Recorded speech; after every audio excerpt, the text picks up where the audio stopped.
आज हम 10th class का प्रकाश का परिवर्तन फर्स्ट चैप्टर स्टार्ट करने जा रहे हैं। सबसे पहले हम यह जान लेते हैं विज्ञान किसे कहते हैं। विज्ञान एक ऐसी विषय है जिसमें किसी भी वस्तु के घटनाओं के बारे में क्रमबद्ध तरीके से जानना या जानकारी प्राप्त करना हम विज्ञान कहते हैं। विज्ञान मुख्यतः दो प्रकार का होता है। चलिए ये हम जानेंगे विज्ञान किसे कहते हैं। डायरेक्ट हम प्रकाश का परिवर्तन पढ़ते हैं। सबसे पहले ये हम जान लेते हैं प्रकाश किसे कहते हैं। प्रकाश एक ऊर्जा का रूप है जिसके कारण हम किसी व्यक्ति या वस्तु को देखते हैं, उसे हम प्रकाश कहते हैं। और प्रदीप वस्तुएं वैसी वस्तुएं जो स्वयं प्रकाश उत्सर्जित करती हो। कहने का ये मतलब ऐसी वस्तुएं जो स्वयं प्रकाश उत्पन्न करती हो उसे प्रदीप वस्तुएं कहते हैं। जैसे एग्जाम्पल में हम बल्ब, सूर्य, चंद्रमा इत्यादि हो जाएगा। और प्रदीप वैसी वस्तुएं जो स्वयं प्रकाश उत्सर्जित नहीं करती हो उसे अप्रदीप वस्तुएं कहते हैं। मतलब जो खुद से प्रकाश उत्सर्जित नहीं करती है उसे अप्रदीप वस्तुएं कहते हैं। डायरेक्ट समझ लीजिए। वैसी वस्तुएं जो स्वयं प्रकाश उत्सर्जित नहीं करती हो उसे अप्रदीप वस्तुएं कहते हैं। जैसे एग्जाम्पल में टेबल, कुर्सी, बेंच इत्यादि। प्रकाश का प्रकीर्णन, जब प्रकाश किसी वस्तु पर पड़ती है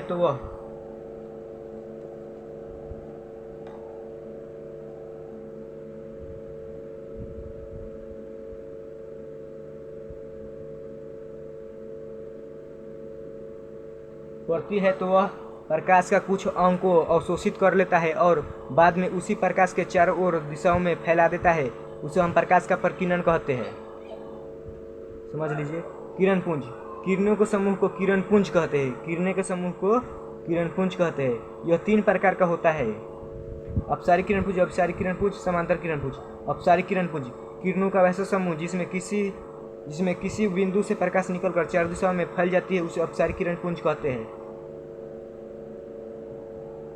देखिए ये चित्र है आप लोग। अब हम लोग ये पढ़ते हैं। अभिसारी किरणपुंज किरणों का वैसा समूह जिसमें किसी एक बिंदु पर प्रकाश आकर अभिसारित करे उसे अभिसारी किरणपुंज कहते हैं। अभिसारी किरणपुंज का फिगर देख लीजिए, एग्जाम में आता है 2 नंबर का। समांतर किरणपुंज किरणों का वैसा समूह जिसमें प्रकाश की किरणें एक दूसरे के समांतर हो जाती है उसे हम समांतर किरणपुंज कहते हैं। देखिए ये एक दूसरे के समांतर हो गई है, इसे हम समांतर किरणपुंज कहेंगे। पारदर्शी वस्तुएं वैसी वस्तुएं जिसमें प्रकाश आसानी से आर पार कर दे उसे पारदर्शी वस्तुएं कहते हैं। जैसे हवा, पानी, कांच इत्यादि। मतलब पारदर्शी वस्तुएं कहने का मतलब यह है जिसे हम आर पार देख सकते हैं उसे हम पारदर्शी वस्तुएं कहते हैं। वैसी वस्तुएं जिन्हें प्रकाश आसानी से आर पार ना देख सके उसे हम अपारदर्शी वस्तुएं कहते हैं। देखिए जैसे में पेड़, दीवार इत्यादि। प्रभासी वैसी वस्तुएं जिनमें प्रकाश अंश तो पार करता है उसे प्रभासी वस्तुएं कहते हैं।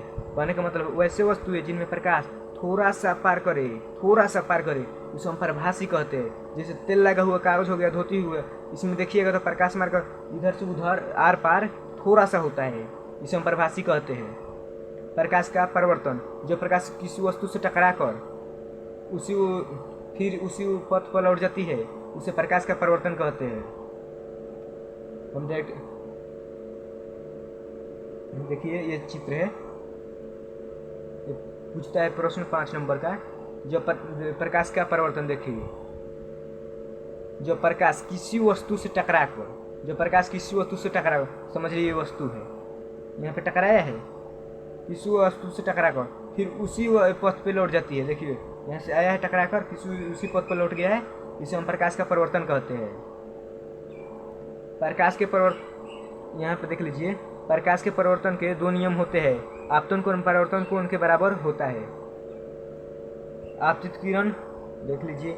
आपतित किरण, परावर्तित किरण तथा आपतन बिंदु पर खींचा गया लंब तीनों एक ही समतल में होता है।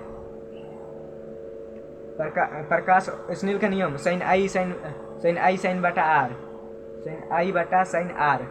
एग्जाम ऑब्जेक्टिव में आता है। प्रकाश और उसका स्रोत, जिस बिंदु से प्रकाश निकलता है उसे प्रकाश स्रोत कहते हैं। जिस बिंदु से प्रकाश निकलता है उसे प्रकाश स्रोत कहते हैं।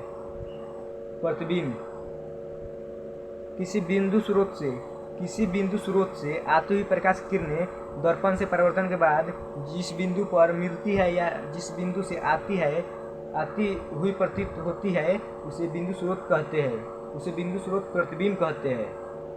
प्रतिबिंब दो प्रकार का होता है,